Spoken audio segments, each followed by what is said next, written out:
Take 2 suckling kine, and bind them in the cart. This line is from the book of Samuel chapter 6. And this line from the book of Numbers chapter 11, as a nursing father beareth the sucking child, unto the land.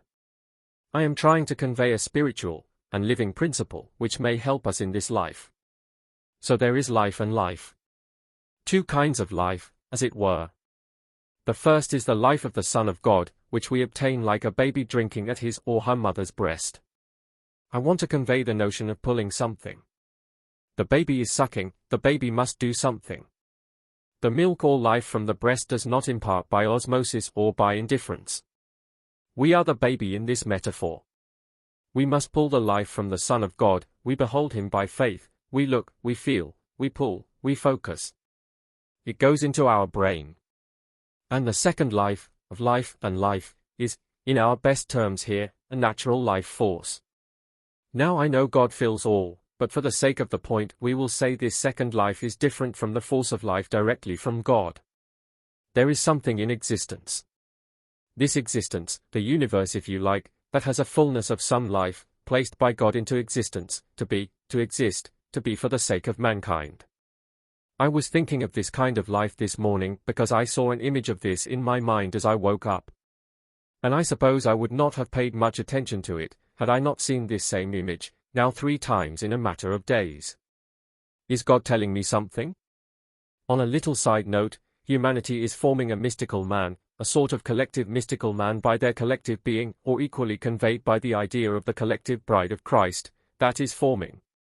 Now this mystical man, or bride's formation is dependent on something strange, it is dependent on telling the truth in love, according to the book of Ephesians.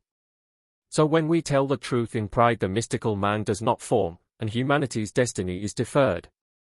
So I am trying to learn to tell the truth in love.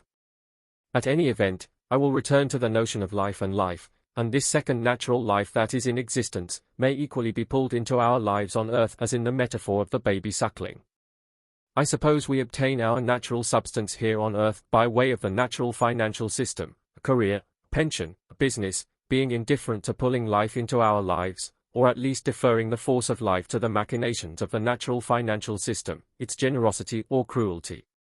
In practice, I think we must focus on the natural life, have sort of image in our mind, feel it, focus on it, feel it for real, to create actualization, and pull the life into our lives, pull it. Perhaps one can have an image of our dream in life, and when we pull this natural life force, wherein is potential, we tell this life our dream. We are specific. I want a house in that place. This is how the house looks. That sort of thing. Perhaps this notion can give answer to the mysterious concept of the violent taking the kingdom by force. What are they taking? How are they taking? They are taking the force of life by active intention, by will or by greed, or gentleness. Some part of their inner mind has got hold of this notion, and they are pulling. But are the children of light indifferent? Do they know there is life and life? Take 2 suckling kine, and bind them in the cart of your mind.